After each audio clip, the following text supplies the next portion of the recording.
Yeah. What's up, guys? What's up, Bolt Bros?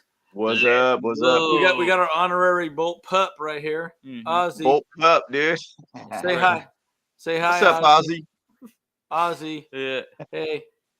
He's chill today. He's chill. He's chill. He's chilling. He just wants to hang. He just wants to hang. Mm-hmm. Yeah. So hang out, dude. Hey, What's man, up, that game though, dude. That's Woo! right, Zach. Playoffs. We in the playoffs, baby. We here. We here.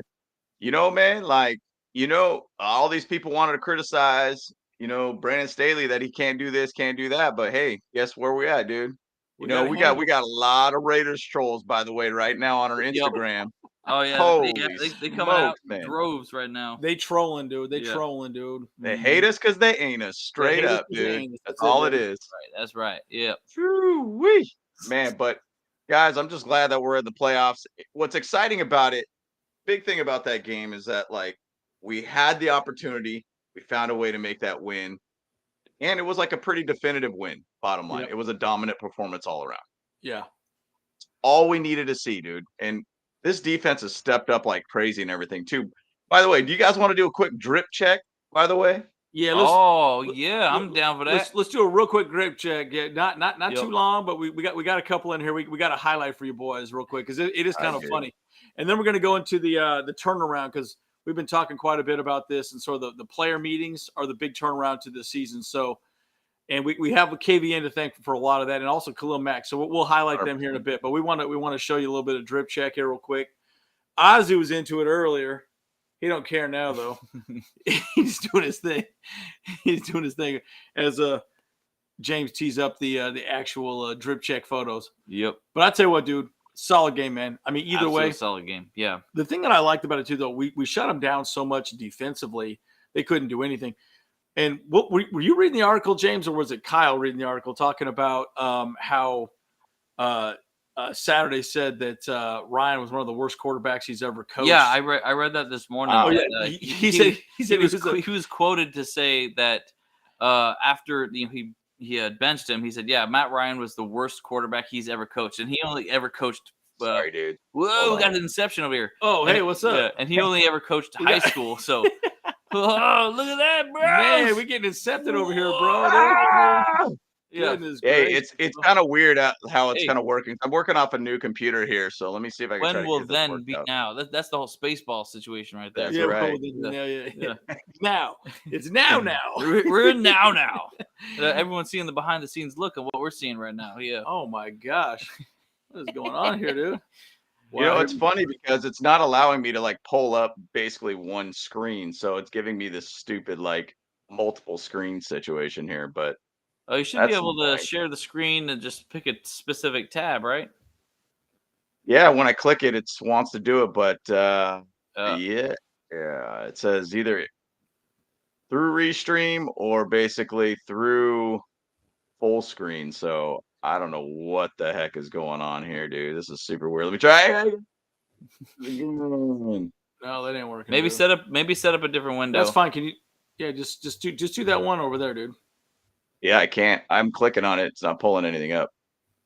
Well, can you scroll down that one? Well, can you see this? Yeah, I can see it. Yeah, we can see it. Oh, because I can't see what's going on. So. Oh shoot! All right. So forget the drip check then. Forget the drip check. Yeah, we'll read. We can roll through it. I don't care. No, forget it. We'll come back to the drip check later. Yeah, it's all good. All right, dude. Yeah, get rid of that. That's so weird, dude. All right, I've never guys. seen that. But anyways. We'll get it through it. So good, guys. So let's see, playoffs. This is awesome. I think this is perfect. Yeah, guys. I mean, it was awesome. I just want to give a shout out also to Bolt Pride 602. Yeah, Bolt Pride 602. Yeah, Big Bert for bringing on setting up the Ainsworth watch party over there in Arizona. That was fantastic, man. It was a good time, man. Yeah. So. We were even talking about Super Bowl. You know, when we go to the Super Bowl, we're trying to figure things out on that, man. So there'll be some things happening here in Arizona for sure. So again, I'm going to be in Arizona. That's why I'm trying to set up my office. It's been a complete nightmare so far, but we are got all kinds of beeps going around us here. Yeah. But anyways, yes, playoffs. Yes, we do want to talk about the playoffs. That's right, Ivan.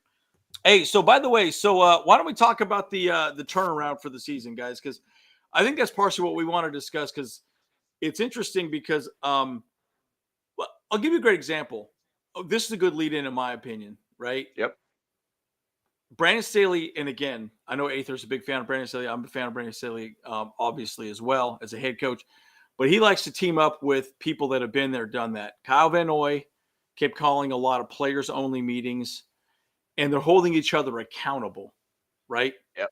As players, right? Again, you got to remember, we've lost a lot of players this season, right? I mean, bottom line, these players only meetings have changed the way the team has played, and also have they become cohesive as a unit. And ever since they started doing these players only meetings, the teams have performed, right? I mean, look at the game that we had.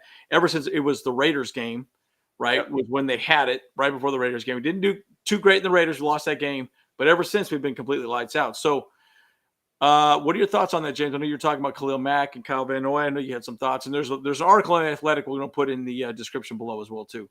Yeah, and the whole thing was that with that players only meeting, it was just before the Raider game. Kyle Van Noy basically had all the entire defense come through, and basically he wrote on the board 5.44, and that's the average yards we're giving up Yep. on the ground right now. And the thing is, though, he wanted to emphasize that, look, guys, we're getting blown up on the ground. That's not winning football by any means. We need to tighten things up. We need to make things better. We need to be able to get this defense really to where it's supposed to be. We're being very casual about this for some reason. And the big thing about it is once again, to Andy's point, a veteran guy that has won Super Bowls like Kyle Van Noy is the reason why he's here. We needed this guy to be able to step up.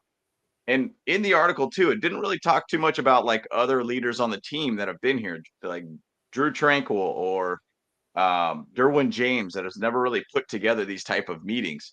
But a guy that has won Super Bowls knows what it takes to be able to really get this team to the next level.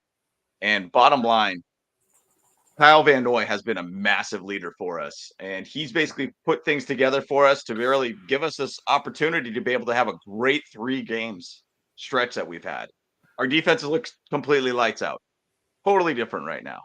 The beautiful thing about this too is that another leader on a team who has not won a Super Bowl, Khalil Mack, he's basically putting together Friday night dinners with the team. Yep. And he's paying for the meal for everybody. He's saying, hey, Brandon Fajoko sounds like he's eating it up. Hey, Samoan, homie. Yeah. He's ready to eat. He's You ready to eat eat. until you throw up, dude, and then you eat some more. Yeah, Dude. he's like, You can I'm rally, eating that truffle mac and cheese. I'm getting that wagyu over there. I'm about to get this, that, and everything, and I'm going to take food home. And Khalil Mack's good with it with his $144 million contract. Like he'll pay for the entire meal, and he basically says to him, "Hey, man, we need you for Sunday, and we need you to be able to get us to do your job. And if it takes $700 meal or plus or whatever it is, hey, dude, I'm all good with that. I'm all good with that. It's just this is why you have a team that has full of veterans and guys that have done it and won it and been to Super Bowls, won Super Bowls. This is why we have guys like this on our team. And it's been a massive shift for our entire defense, too. Offense is a different story. 3 picks that game, too, though. Yeah. 3 picks Massive. that game. Sacks. Yeah. Mm-hmm. Dude, we did not let them do anything offensively, anything. And again, you could argue all day, well, it's the Colts. Okay, it's the Colts. Yep. But here's the thing. Doesn't matter. It's an NFL team. NFL teams are still very good. Yeah.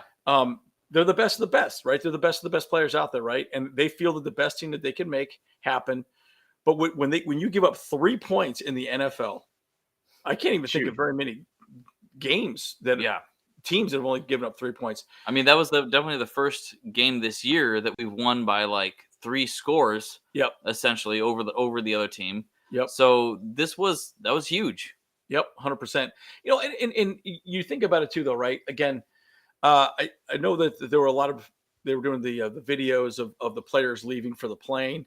I saw J.K. Scott walk in, get on the plane with the defensive players, and I thought that's really cool because I think a lot of these times these are all position players that don't really, communicate with the rest of the defensive positions, right? Offense, defense, you name it, special team. They're kind of like let alone. But it's one of those situations you sit back and say, wow, they are cohesive. They are a team.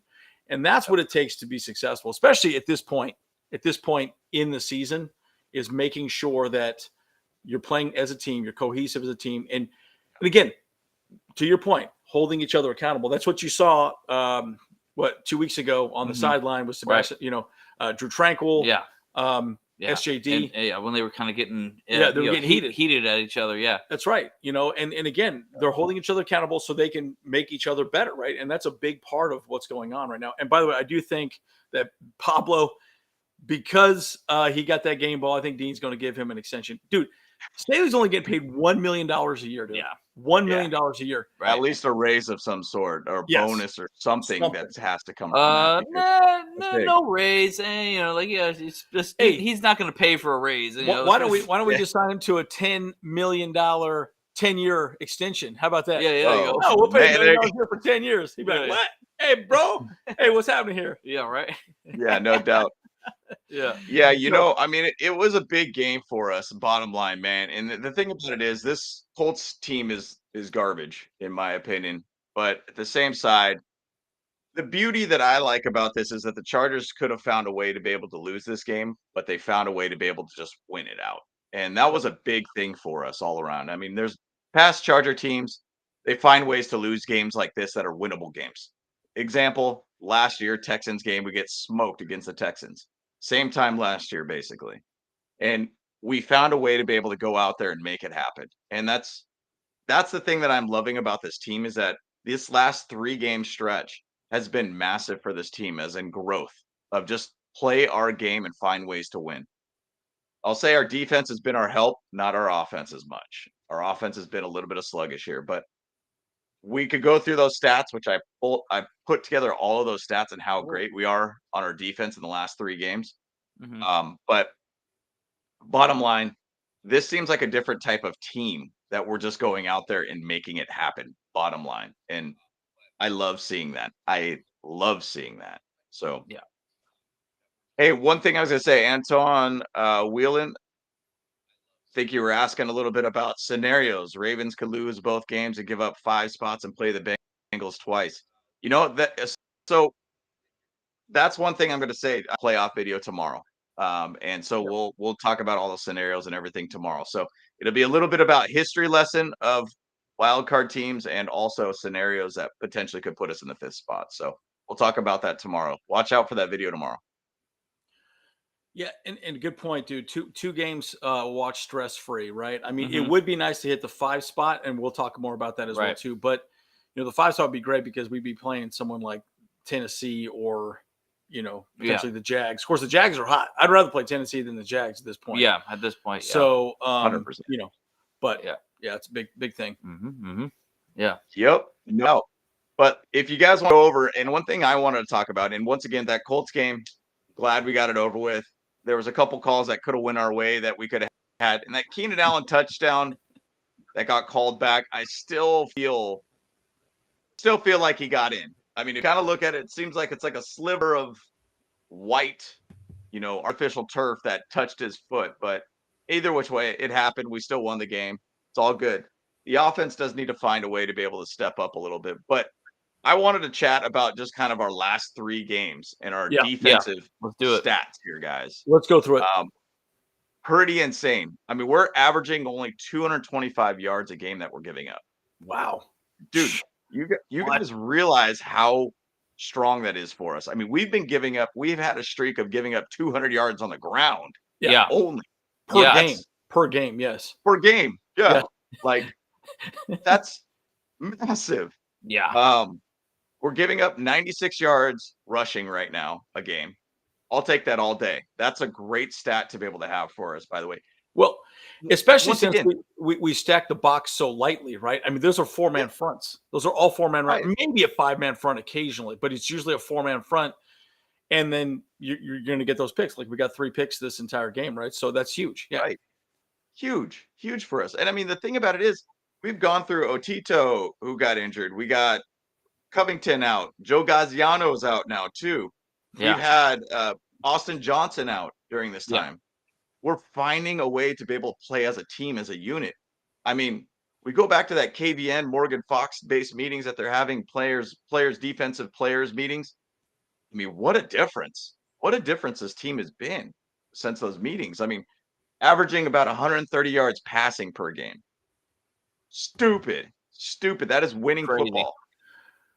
Last 3 games, we've had 2 sacks, 4 sacks, and 7 sacks. We've had 15 sacks on our defense in the last 3 That's weeks. sick. That's so That sick. is insane.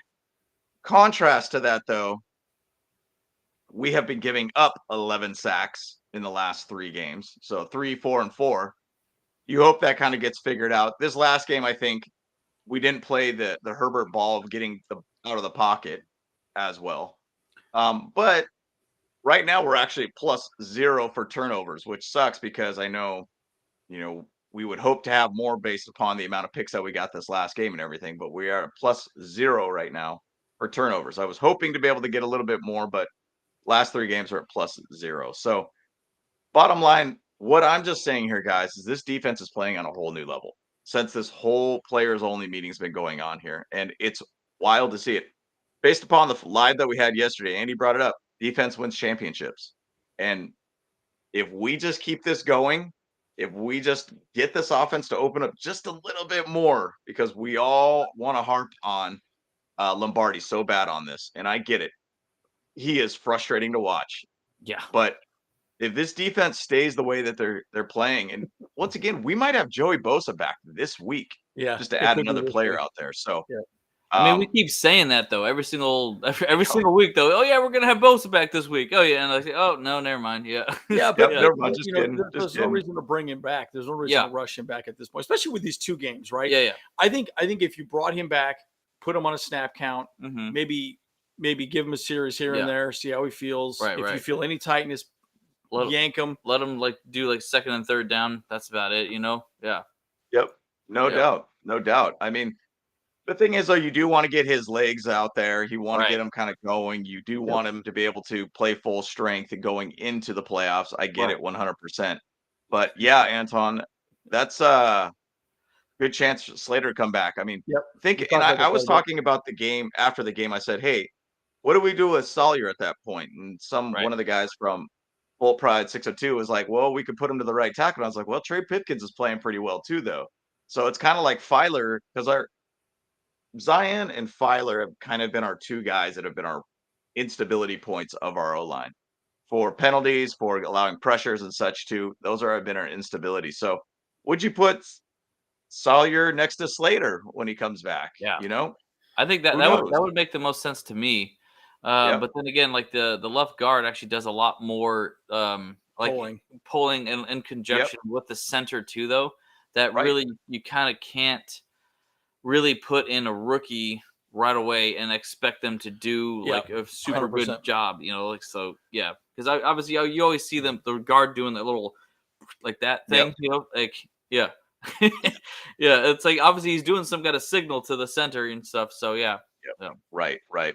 Yeah. Yeah. And the thing is, though, Zion has allowed 5 sacks. That's not pretty by any means, but it's not great. But at the same side, the pressures are the things that I'm looking at. Right. And they've been one of the top guards in the league allowing pressures. Both of them have been that way. So, bottom line, it'll be interesting to see where we kind of land with this too.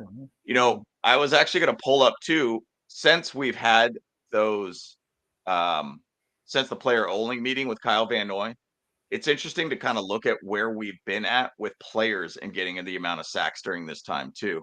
You guys want to chat a little bit about that? Yeah, Yeah, for sure. sure. Absolutely. So Kyle Van Noy, being the leader he is, he's gotten 3 sacks since those meetings. He has made critical sacks at the right time of the games too, by the way. Morgan Fox, 3 sacks. Chris, rump shaker, rump. The rough shaker. All I want to do is a zoom, zoom, zoom, and a boom, boom. Anybody? Yeah. He's had 2 sacks so far since then. Tranquil's had 3 sacks in the last, 3, 4 games. We've jumped from basically number 19 in total defense in the league right now, 9th in the passes allowed on our defense, 201 yards, Still not great in the run, but we're not dead last where we're currently at. So we're 26th in the run, giving 140 yards per game. Very cool. Points given up, though, we've only given up 22.9 points per game right now, which is huge for us because we were at a negative where our offense was scoring at 22 points per game Right. to like 26 yard or points per game is what we're giving up on defense. So that's a big shift for us. Yeah. If we look at the last 3 games, we've given up only 11 points on average per game right now. Yep. That's wild great. to see that. The last couple games. Now, again, we play the Bills, we play the Chiefs. That's not going to happen. It'll be a different story for sure. 100%. Yeah. 100%. But again, if we can still score, 3 touchdowns and a couple field goals and hold them to maybe 2 touchdowns and a field goal, hey, then you know what? That's good enough for it, right? I think going back to Kyle Van Noy, the thing that's interesting about him too, again, I know him quite a bit, through BYU and all that, and he's obviously won championships. But I do love what he said, though. He said in the article that Daniel Papa wrote, said something had to switch. Wasn't happy with what we're doing together. We need to get bring it together and learn from each other and get better as a group. And I think, to your point, I think what's really changed is accountability. Because again, the thing, what I'll say is this, and this is what I'm learning, is that a lot of the coaching now is done so separated from everyone else, right? You're kind of, you're on the field together when you play, but you're coached individually by your specific coach, right? Your linebacker coach, your wide receiver coach, your cornerback coach. So you're not really cohesive, but these team meetings or these dinners, everyone getting together and going, hey man, I got your back. If this is happening, I'll do this. If this is happening, I'll do that. And this is the players owning their performance and holding each other accountable. That's a huge switch. And that's something that you cannot, as a coach. Yeah. The players have to step up and do it themselves. Right. Because you're playing, again, James and I are in sales, and my favorite managers I've ever had, if I like my manager, I'm going to work harder for my manager because I like the guy. 100%. And I'm going to be, hey, he's a good dude. He's working hard for me. He's making my job better. I'm going to work extra hard for him so he's successful and I'm successful. I know, but that's just human nature, right? That's just human nature. And so I find it really interesting. So it's an interesting conversation around camaraderie, how we're able to perform better as human beings in life in general. So that's just one of the thoughts I had about that. And guys, I did get a degree in sociology and psychology, so I find that stuff very interesting, right? So man. Yeah, man. I mean, so that's going to be huge for it's obviously. I think that the freaking offense needs to start doing this now, though. Yep. Like that's kind of what I've been kind of feeling about this. I was like, you know what? Like let's get the offense to step up. Like let's get freaking Keenan Allen to step up and do this kind of thing. But then again, like we don't really have any Super Bowl winning players on the offense right now, do we? I was going to say Corey Linsley was the guy that kind of came to mind, and I wanted to say that he might have been. Yeah, from Green Bay. Yeah, maybe he might be the only one then. Yeah. Yeah, he was probably. No, actually, he was before Green Bay won a Super Bowl. Okay, wow. Yeah, so our entire offense is hungry for a ring. So that's wild. That's wild to think that our defense is stacked. We got like multiple championships players on that side. Oh, J.C. Jackson. Yeah. J.C. Jackson. Yeah, of course. Jackson. Yeah. Of course, he's out though. Yeah, but he's out. Right, he's out. Domestic abuse situation. Is he still in jail? Sorry, no, he got released a while ago. Yeah, but crazy situation. Sorry to say that broke our streak of having Chargers clean records for like the. I know, right? Like what's going on here? Sorry, whatever. Oh man. Yeah. So, but that is the thing, and I was going to bring up that same point that this offense needs to have those type of meetings too. Yeah. And if it's Herbert, which. The whole big knock about him going out of the draft was he's not a vocal leader. And he's not that guy to be able to yell at people. He's not that guy to be able to just say, hey, look, maybe not to even bring people together saying, hey, look, we got to do better, guys. That's the thing that we do need to find that guy. Would Keenan Allen be that guy? I personally think he should be that guy. Like, he's the guy. He's the vet guy. He's one of the lone guys on that offense that's been from the San Diego Chargers. Yeah. Austin Eckler is kind of one of those guys too that's been on this team. He's clearly doing his job. Right. Like Corey Linsley should be one of those guys. Filer should be one of those guys, in my Right. opinion. I want to say maybe even Matt Filer. I don't know. Maybe he won a Like Super Bowl with The Steelers, yeah, he the could have. Steelers. I'm possibly. not Yeah. sure, Yeah. but either way, we don't have that guy that's the Super Bowl winning guy. But when you Maybe see other maybe Everett. Like, was he with the The Rams. Seahawks? No, he was with the Rams last year. Oh yeah, so no, Everett. Oh yeah, Everett. Yep. he was with the but he Rams didn't win a already? Yeah. Super Bowl with them, I don't believe. No, he was. Well, I mean, Oh no, I'm sorry. He was on the Seahawks. That's right. Yeah, That's yeah. right. We got him from the Seahawks. yeah, Yeah, the Joe Show, the Sleepy Yeah. Joe Show. yeah, Yeah. yeah, Yeah. right. Yeah, and that's the thing. We need to find an offensive guy that could do the same thing too. Right. And personally, I would think it would be nice to be able to even just have Joe Lombardi even get involved in those That meetings would be some way or huge. another, or Yeah, just to be able to say, "Hey, look, man, this is what we need to do better." And I think this is where we need to be able to be a little bit more cohesive as an offense. And that's a big thing that needs to happen. I mean, we're all harping on him, but man, Joe Lombardi is Oh, got to find a way to make this that offense this open. the LAOG. I think he put it out there. Sonny Michelle, I think, is the one. Oh, Sonny Michelle. Yep. yeah, Tony Michelle. yeah, That's right. He was the one guy that was a championship, player out there. But then someone else did say that Everett, maybe, I don't know. Yeah, so Sonny Michelle is the only player on the offense like that we can really think off the top of our head who has won championship. So That's um, about right. oh Yeah. my I gosh. mean, that's about right. And the guy hasn't really played a whole heck of a lot. And that's Yeah, the one thing I like about that signing. Once again, it's a guy that's won Super Bowls, a guy that did it with the Patriots.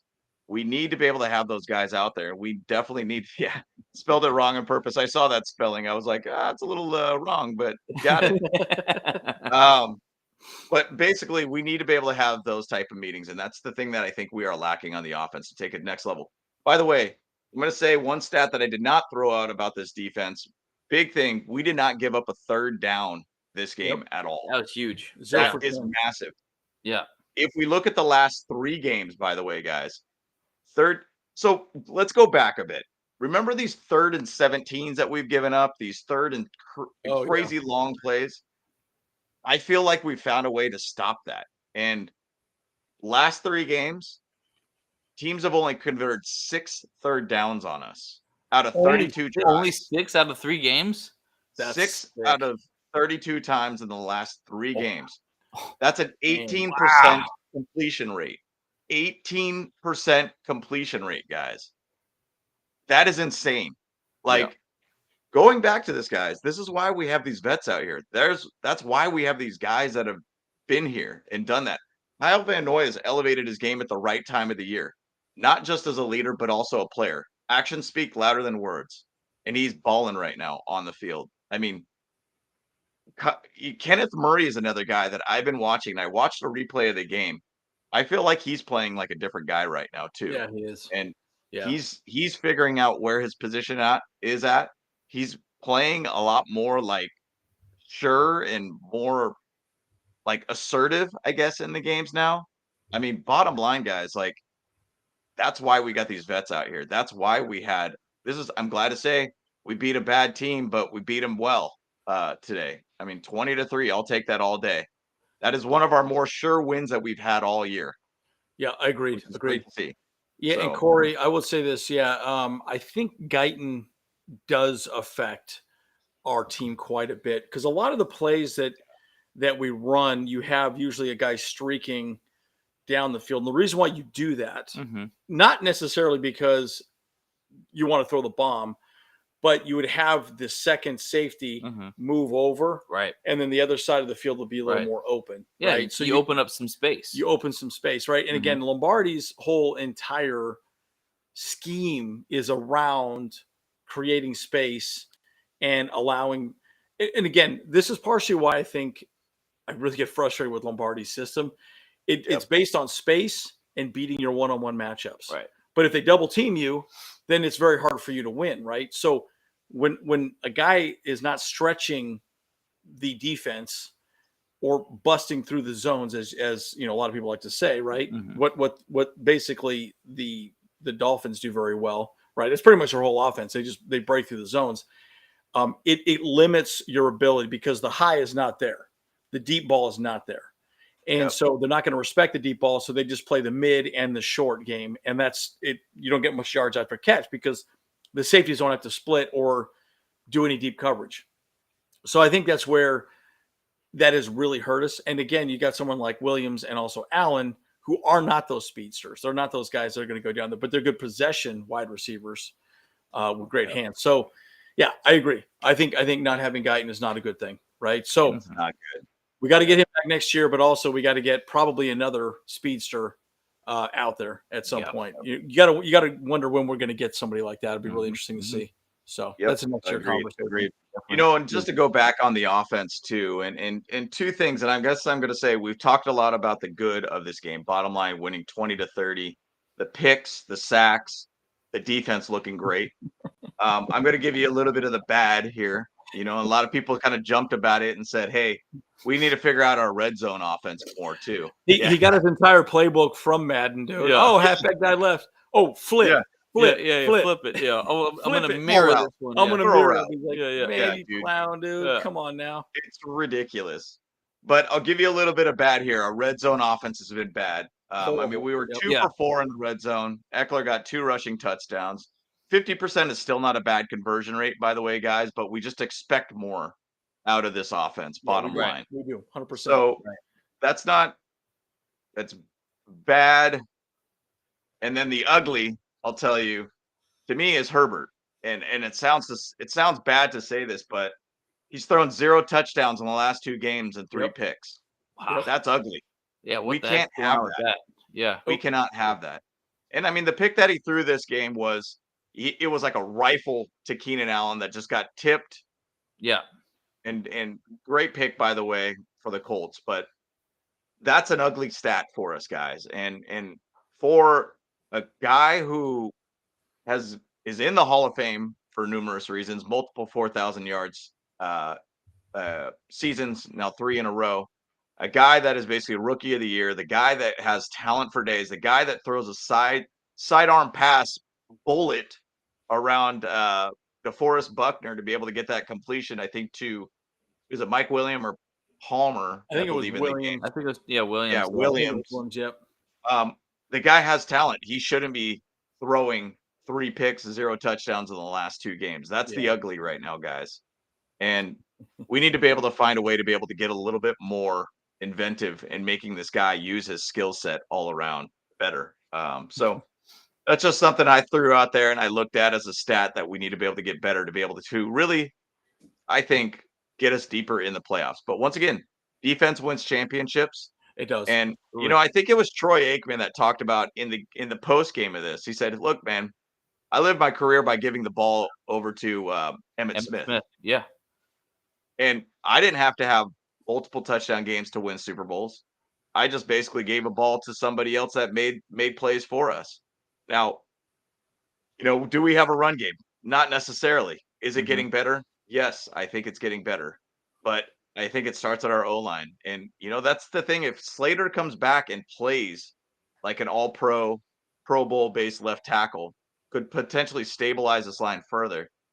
It could change that run game aspect for us. But we expect a lot out of Herbert every single game. We want 400 yards, 4 touchdowns all the time. But guess what? The stat that matters is a W.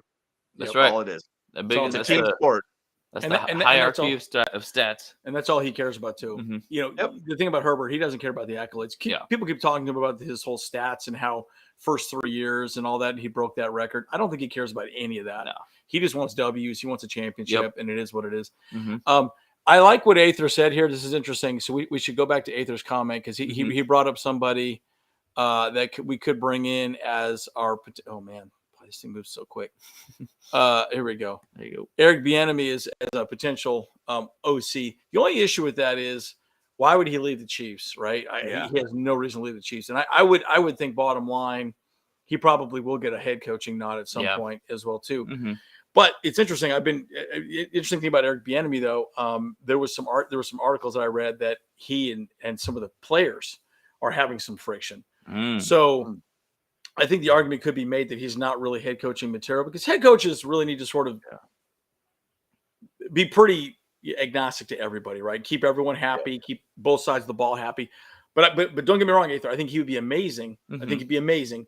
But my question is why would he leave? Right. I mean, unless we pay him a lot more money than he's getting paid for the Chiefs, which I'm sure he's getting paid quite a bit of money too. So, but anyways, that would be interesting to see. I do like Eric Bieniemy as an option. Yeah. I mean, let's I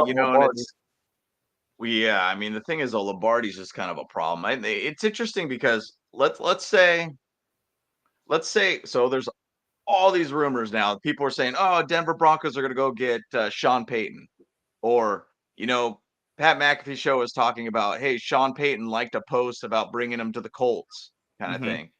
Like, would Sean Payton go to the Colts? Do they really have enough to really want him to be there? I mean, they don't really have a freaking quarterback. They got one of the highest paid offensive lines in the league, and they're not doing their job. Right. They got some good wide receivers. They got a pretty stout defense, but the whole thing, I'm bringing this up because I'm saying, like, with Sean Payton, what if wherever he goes, he says, hey, I need my guy back. Joe Lombardi, you're coming with me. Yeah. Put him as an assistant head coach over to wherever he ends up going, and then we just got to find something from there. Hey, we're in the playoffs. Teams are going to look at coaching staffs at this point for teams that need coaches. Yeah. This is when coaches get picked up as head coaches or assistant head coaches or whatever it might be. So you never know. I mean, this might be just the point to where we have to look at another offensive coordinator. Is it going to be Shane Day? Is it going to be Frank Wright, which I think would be kind of an awesome move, in my opinion. I don't know. Shane Steichen, pull him off of Eagles too. Let's get Phil Rivers back. Let's get Philly Rivers. Philip Rivers. Yeah, right. Man, so bring him in as a coach. That'd be great. Yeah, that won't happen. Yeah, but again, to your point, right? I think Lombardi has a shot of getting a head coaching role. He did have some interviews last year with the Titans, or not Titans, Texans. I keep saying Texans. Yeah. And so I could see him getting more nods this year too, especially with the amount of injuries we've had offensively and defensively. People are gonna say, "Man, dude, this guy kept people. They kept that team going." Yeah. We still won with all that. With all these injuries, right? All these injuries. So again, we'll see what happens. But you're right. Staley's a ride or die type of guy. He is not a person that's going to say, "All right, well, let's just let Lombardi go." He's not going to do that. Right. He's not going to do that. That's not his mentality, which is frustrating to me because I really think we should have had that switch up at the bye week. We talked about that ad nauseum. Right. And I still feel like it's that way. But this is a really good point here. I really like what LAOG said. Honestly, Staley did deserve the criticism because he runs the defense. I agree. Right. Our defense was extremely underperforming.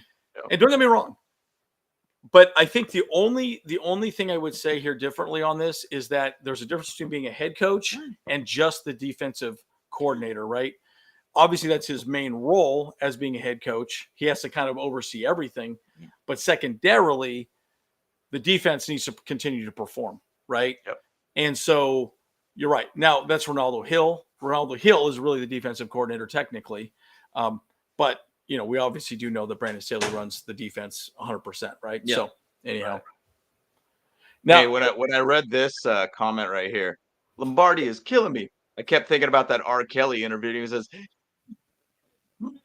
have you ever seen that video? Oh, wow. You completely just went mute, dude. Yeah, like you did. Did I? Yeah, hold on. Yeah, you go. Okay, you're good. Go ahead. That's weird. Well, I like maybe I smacked the mic or something. But when I read that, I heard the R. Kelly. You guys are. If you guys have ever heard that at all, I think he just muted himself. Yeah.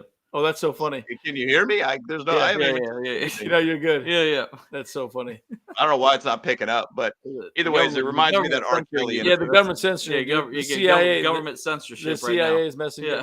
Yeah, R. Kelly, dude. R. Kelly, man. Yeah. No. But by the way, this frustrated me. That whole DJ hit was crazy. I thought it was a clean hit. Yeah. I don't know that. Yeah. I mean, we looked at it like in nauseum, like there. It looked like it hit shoulder first and then it rolled into his head. So it's like, it was clean. I mean, his head went down, but I don't know. But at this point too, is like, I think it's totally fine though, because just sit him, rest him for the playoffs, Yep. I like that idea too, but it seemed ticky tacky, seemed very ticky tacky to me. And I was like, man, and I understand we're trying to protect the players. I get all that, concussions. The NFL's got to focus on that. I get it. So yeah, Matt Nagy for OC, I like that as well too. I mean, bottom line, I just really do believe. And again, this is another great point. This is a good follow up on this. Yeah, White House need to think twice. Do you remember Ronnie Lott? Ronnie Lott, this dates us, man. That guy came in like a freight train and just smoked fools, dude, left and right. Yep. And there's an element of that game that has just completely gone away. What was the sack? Was the sack that Khalil Mack got where he grabbed him and then he kind of like put him down on his body and then like rolled to the side? And I'm like, yo, dude. I sat there, I watched, and I'm like, that is the lamest looking sack I've ever seen in my entire life, dude. Yeah. And I was like, wow, and I'm seeing that all the time. That's how they're doing it, right? And so I don't know if like these, promise you what's happening at that point is Staley saying, look, you get him, you grab his arm, you put him on the ground, and that's it, right? But it's like, dude. Yeah, wrap him in a blanket. Yeah, put a pillow under his head. Read him a bedtime story. I mean, it's crazy. It's crazy. And I'm like, you got to be kidding me. There was another one too. I think it was Drew Tranquil. He got him and they just kind of like pushed him to the ground like this. And I'm thinking, dude, this is just so crazy. It makes me think maybe they're training them to do that, because remember this penalty that we got, or was it against us, or it was a sack or something where it kind of like fell on top of them, but it was like a momentum sack or something like that. And they're like, oh, that was a roughing the passer or whatnot. I'm wondering if they're basically just trying to like tell them, hey, be as casual as you possibly can, because we don't want to give them that opportunity to throw a flag. So maybe it's a little bit of coaching, Yeah, it could be. Like, I mean, obviously, because we know the refs are like super, like picky with everything. It's like, I mean, let's just talk about that for a little bit too. Dadgummit. I want to see Phil Rivers say dadgummit. Yeah. Dadgummit. My old man says that all the time. Dadgummit. Yeah. Dadgummit. Yeah. I want to see that. That'd be amazing. Mm-hmm. That'd be so good. Yeah.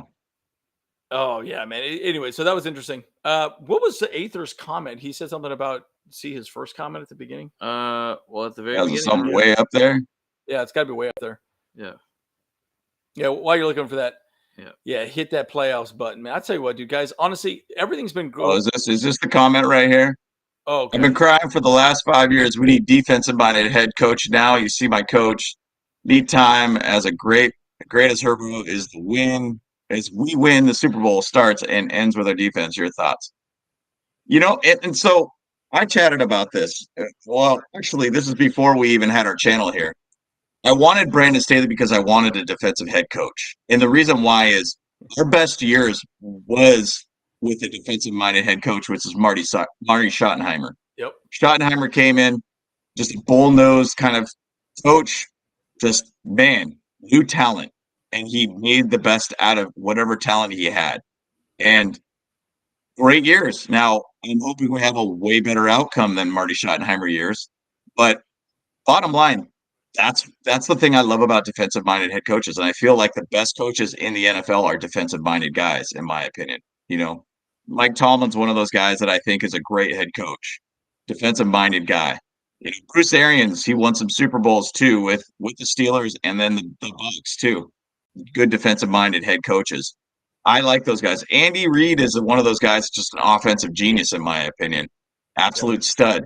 But bottom line, I like defensive-minded guys because they could really go out there and get the best talent out of the defense. Once again, defense wins championships. So, hey, what's your guys' thoughts on that, man? What's your thoughts on that? Yeah, 100%, man. I think bottom line, it really makes a huge difference to me to have a defensive head coach. I think an offensive head coach kind of handles things a little differently. Yeah. And Andy Reid has been in the business for such a long time. He can find a defensive head coach that, coordinator that'll do a very good job. But you're right. It's the mentality that a defensive-minded head coach brings to the table that cannot be replicated, in my opinion. So, yeah, I like a defensive head coach first, for sure. Yep. Yeah. Arians is an OC. My bad. I always get him mixed up for some reason, just because how fiery the dude is all the time on the sidelines. Yeah, Homeboy looked like Darth Vader with his whole pack that he had in front of him the last season he coached, dude. It was so weird. Sweet. Like, it was like his something to allow him to breathe or something like that, like Darth Vader or something. It was so weird, dude. So weird. But yeah, defensive minded head coach. Exactly. Buffalo. I like them too over there too. Big fan of them. The sweet lullaby of tackling. And again, it really is interesting, right? How it's become that way now. But I understand, right, for the NFL. Look at Tua. He's in concussion protocol for what? Is this his third or second time? It's second time. Second. Oh, that's right. The first time he wasn't in concussion. I forgot about that. Not. They called it a back injury. But he should have been. But it was, yes. Yeah. Dude, guys, what do you think? Should Tua just retire? I do. I think if I was Tua, 3 concussions in a season, I'd be done. I'd say I'm done, dude. Like, it's your freaking brain, dude. Yeah. You're gonna die. Yeah. Yeah. You get some CTE for sure. Yeah. Yeah. That's why Steve Young retired early, because he was getting concussions left and right, and so he had to stop and say, "Hey, this is not going to happen." Yeah. And they come in pairs, right? Yeah. And it's funny you bring up Steve Young as another left-handed quarterback, by the way. Like left-arm quarterbacks, for some reason, they just don't make it. And the thing about Tua that my biggest concern was his hip more than anything. Yep. And the guy's just got to be. Yeah, I mean, you don't want to be a veggie basically after your career, man. And I don't know. We'll see kind of what goes on with him. I'm still interested to see what happens with the Dolphins this season because, even before going into the season, there was a lot of talk about kind of moving on from Tua. Yeah, hey, man, good thing we got Herbert. I'm glad. I'm very glad we got Herbert on our team, man. And thank you, Dolphins, for drafting Tua. Man, big time. Now, interesting. Talk about the 32nd pick, right? Yeah, again, that's assuming we win that Super Bowl. But I tell you what, hey, look, I take that all day, freaking day, dude. I wouldn't care about the 32nd pick because here's the situation. Dude. This team does not need that much more, right? Mm-hmm. We don't, right? We knew at the beginning of the season we had everything we need to win now, and again, I'm telling you, we don't need that much. And again, I'm a big believer that Staley and Telesco are going to find enough value at the 32nd pick. It won't be a problem. Yeah. Right. But I've always said this. Your first pick should be best available player that can start day one. Mm-hmm. Who is that guy? And I look at the board and say, okay, who can start day one that's available right now? Get that guy and leave it at that. And in fact, I think one of our latest first round picks that we had, well, outside of Kenneth Murray because we traded up, but we just kind of let the draft play out, was Jerry Tillery. I think was our latest first-round picks, and that guy is an absolute speed bump, dude. Yeah. Speed bump. Absolutely freaking disaster. We were talking to the Bolt Pride folks, and they said, yeah, man, we liked him. We liked him coming out of college. He just could not perform in the NFL. He just couldn't do it. Yeah. He just couldn't do it. It was just so weird. It was so weird. That's a good point. See, 100%, I agree with that he really is not made for the NFL. But the weird thing is you see like a guy like Russell Wilson, the turd that he is, dude. That guy is just a whack job. Yeah. But at the end of the day, he's good enough at evading it. And that's where Tua is not good enough at evading it. He's not quite that guy.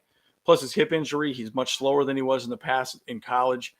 In fact, I will say this, guys. I didn't even think he was going to come out of college. Remember that hip injury? That's a Bo Jackson injury that he got, right? So it's really interesting to see. No. And I like this. I like this idea. You could even trade down. I like the idea of even trading down. Let's say we win that. Trade down. Yeah. Take it. I'll take it. Yeah. San Diego. Yeah. You gotta get wide receiver, gotta get the diamonds out. Boom. That's right, baby. Let's go. Boom. Oh, hey, what's up? Start doing what Antonio Gates did. Start catching some tennis balls, Tennis balls. That's right. That's right. Oh, and somebody brought up basically getting a star running back. And so the thing about it is that we did also draft another running back. Spiller, he's gotten some touches and everything this year, but Kelly has been pretty good too. Yeah. So, the thing is, though, Eckler is basically going to have his contract. I think next year is his last year of his contract. 2023. Yep. That's Ben just put that out there right here.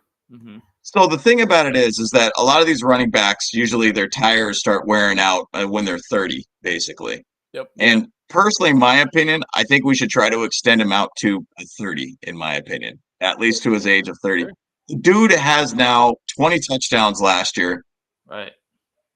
Possibly could get close to that 20 this year if he gets, 3 touchdowns, 5 more touchdowns basically this year. Dude, we're getting so much value out of that guy. Now, once again, Austin Eckler is not a true running free agent, dude. Yeah. Undrafted free agent. Undrafted free agent guy. I mean, the story with him and Anthony Lynn had no idea what the dude's name was. And he came into the fourth preseason game, lit it up, found a way onto the team. And, that's history, and that's where we're at right now. And he's an absolute stud, absolute stud. So there is a side that, and if you guys have ever watched any of his workout videos, the guy works out like a beast, dude. And Yeah. he could have a little bit longer of a career than you really realize of him. Yes, running backs, plenty of running backs out in the NFL, plenty of running backs coming into the draft to get into the NFL.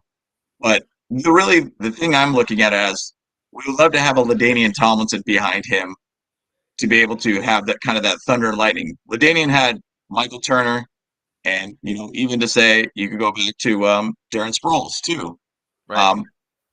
We had beast running back rooms, and we just kind of need to find that stability of the two position. Is Spiller the guy? Who knows? Is Joshua Kelly the guy? Who knows? I really don't know. Joshua Kelly, felt like ran pretty well last night, but it would be nice to be able to have like kind of that dedicated, reliable second back that could be just a good pass catcher plus a very, very good runner. But at the same side, I've always looked at it. Your run game's only as good as your line too. So yeah, 100%. Well, and not only that too, right? Kelly's done great. I think Spiller will be great too. Yeah, Spiller will definitely be good. So I mean, boy, I think the one thing we probably could use more than anything would be a tight end, like a stud tight end. That's what I keep saying though. Like, I mean, tight end, maybe wide receiver would be really good too, though. But I mean, if we got the 32nd pick, let's just keep that positive energy out there. Yeah. Yep. Okay. Yeah. I'll take it. Available for that. Yeah. Yep. So. Yeah, I know. I like how we're talking about the draft, and we still got 2 games left in the season. And it's kind of irrelevant at this point, but But at the end of the day, it's always interesting to discuss. Now, I guess I would say this. I want to wrap up my thoughts, and then, guys, if you have any other questions, throw them out here right now, and then we can just kind of do a real quick round. We're getting close to an hour at this point. But look, I will say this: the good news is we're getting healthy and hot at the right time. To me, that's everything. That is everything. If I look at teams like the Eagles, look, they've been hot all season, but dude, they got to stay hot when it matters, right? They just lost to the Cowboys, and there's some issues going on there with those guys. They've been healthy pretty much all season too, from what I could tell, for the most part. But it's interesting seeing how this team has gotten hot, and they're finally gelling as a team. They become a team because, again, there's only so much a coach can do. And I think that's the interesting point, right? I guess this season, I would say I've learned that lesson a lot. There's only so much an actual coaching staff can really do to make that team care about one another, or actually make that team want to perform for one another. And it's good to see that the players are holding each other accountable so they become better at their position and at the roles that they have for the season. So that's some of my thoughts. Yeah. And I really feel like, I mean, if anything, though, too, is like our offense just needs to step up. If we feel like we're going to have a deep run in the playoffs, our offense needs to step up just like the way that the defense has. And I don't know what that's going to look like, if maybe the players need to start doing like these team meeting or player meetings as well. Yep. Or if Lombardi just needs to, get his head out of his ass and his hands off his you know what I'm saying? Yeah. His he-hoo, yes, his eggplant. That's right, yeah. Hand squirt. Because man, I'm telling you, like some of these play calls that he's made, like I think we've seen every single game, he has like used that 10 yards out hook route, every single time, like at least like 5 times a game. Yeah, it's crazy. And it's crazy. It's just maddening, dude. Yeah, I just don't get it. But hey, Hefe's back. Okay. Hefe, what's up, buddy? Yeah. What's up, Hefe? So yeah, and I'm just like, okay, I'm really excited for us. We're in the playoffs. We're in there. Let's win out. Let's get that 5th seed, because it's very possible. I know James is going to have more of a breakdown on that one. But I feel like just the offense needs to really start to shine a lot more now. So, but then maybe they're actually saving their critical secret plays for the playoffs itself. So yeah, I don't know. That's a very possibility too. Yeah, and just some of my thoughts on this too. And actually, I'll talk about kind of who will play in the first round, kind of the perfect scenario. We'll chat about that. I'll do that tomorrow. But going back to our offense with the whole thing, like, are we holding back the offense? Are we just trying to not show too much of the playbook or anything for the playoffs? Who knows? But I'll just say where we're at as an offense right now. I mean, we are basically 22.1 points a game. We're 11th in the league as an offense. Not bad, not great.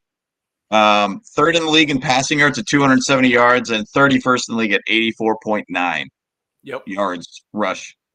It's kind of two contrasting teams. Now, I do feel we use the pass game as a run game. Lots of screens, lot to the flat kind of idea. But, bottom line, guys, I mean, we're in the playoffs. These next two games I'm looking at just win. I want to be able to go 11-6, not just for, seeding or whatnot. I want to go 11-6 because I want to be able to see, Brandon Staley have a very successful season for what adversity he's gone through, the amount of injuries and everything he's gone through, what Justin Herbert's gone through, what this team has gone through.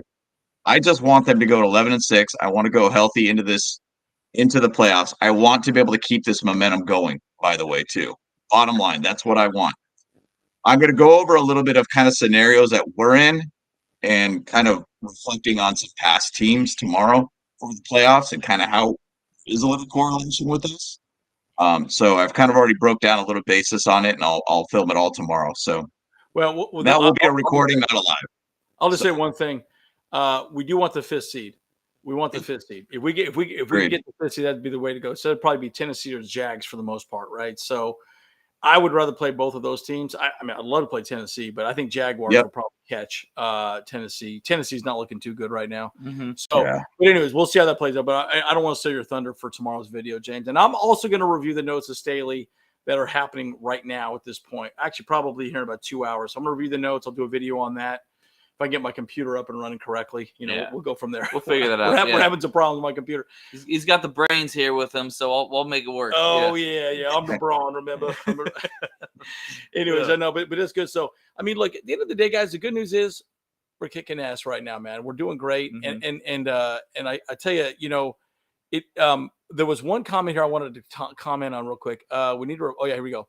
T1000. We need to replace Corey. He misses too much time. Yeah, that's right. The hand, rip the hand over.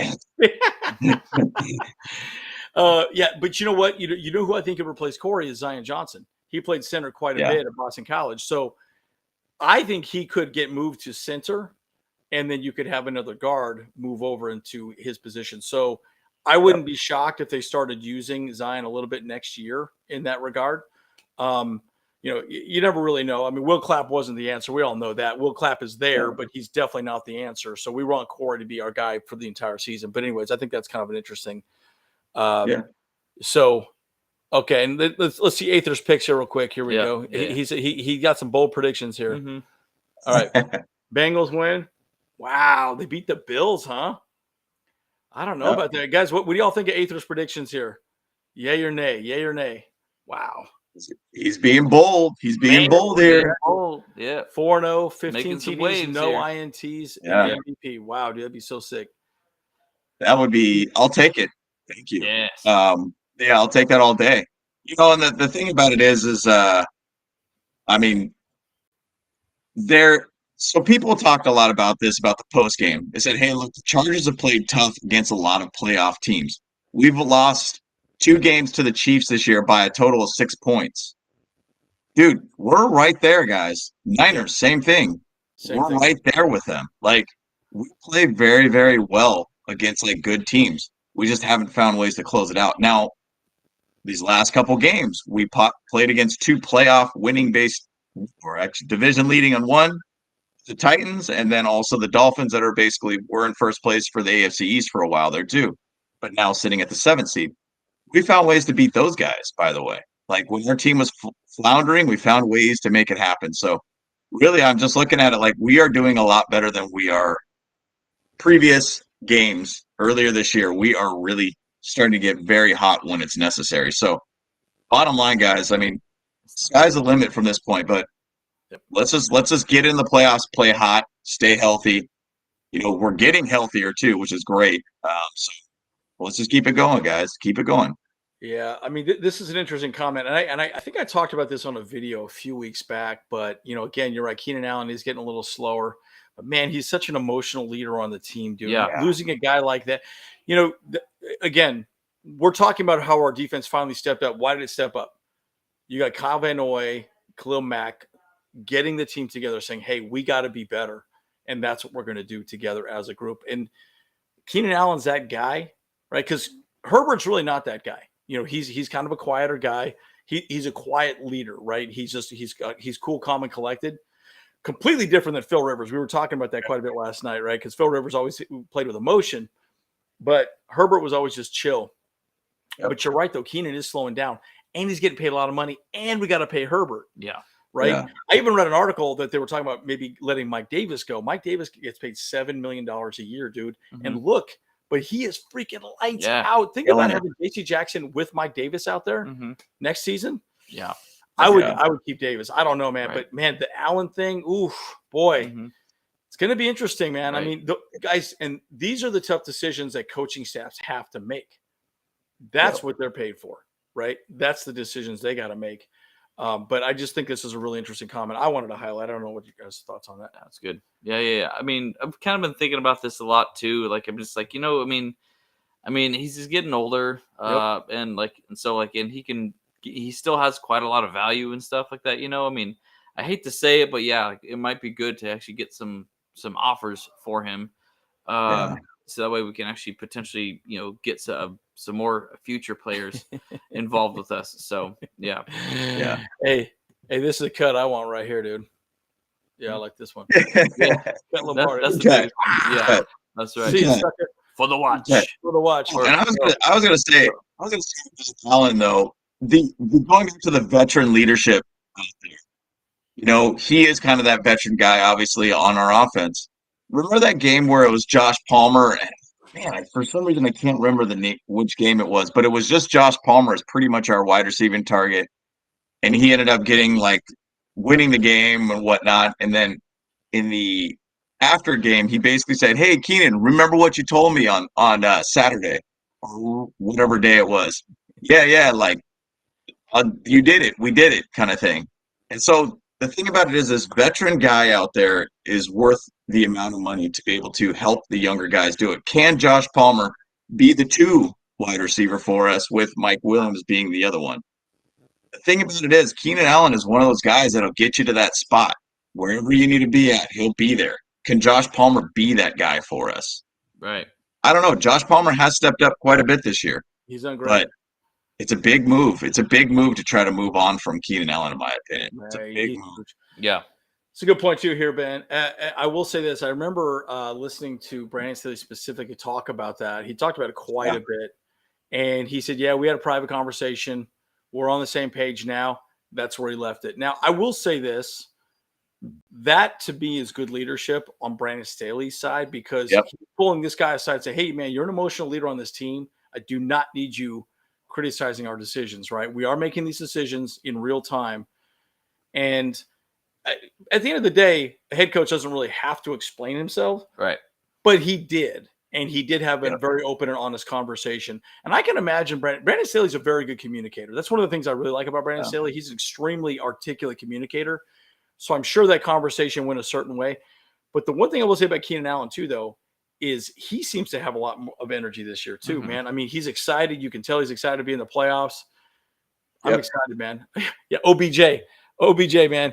You know what? You know what's interesting? I was thinking about him the other day. I thought, man, he hasn't landed anywhere yet at this point. Right. But I'll be honest with you. I don't think Staley cares. He's like, no, we got our team. We have our cohesiveness. We're only picking up players when we need them, to fill specific problems.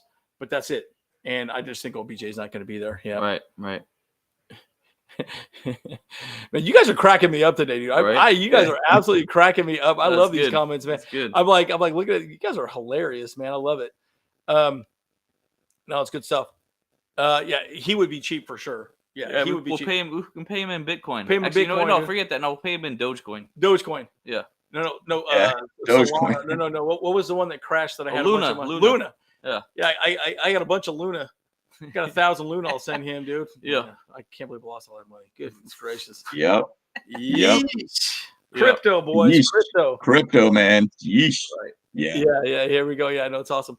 No, but again, the thing that the thing that I have liked and hated and somewhat respected about Brandon Staley all at once is his commitment to players and the people he has, right? Because anyone who bagged on Joe Lombardi, guess what his response always was? Because they bag on him for weeks at a time. Yeah. Why Joe? Why Joe? He said, you know what? He's a good offensive coordinator. We're lucky to have him. He's a good offensive coordinator. We're lucky to have him. And that's all he says. But I will say what he did do, though, is he stepped up and started helping the offense even more. He started helping with some of the play calling. You notice that when there was that tough fourth down call, he was going, okay, maybe let's do this one. Maybe let's go this way. So he was getting involved.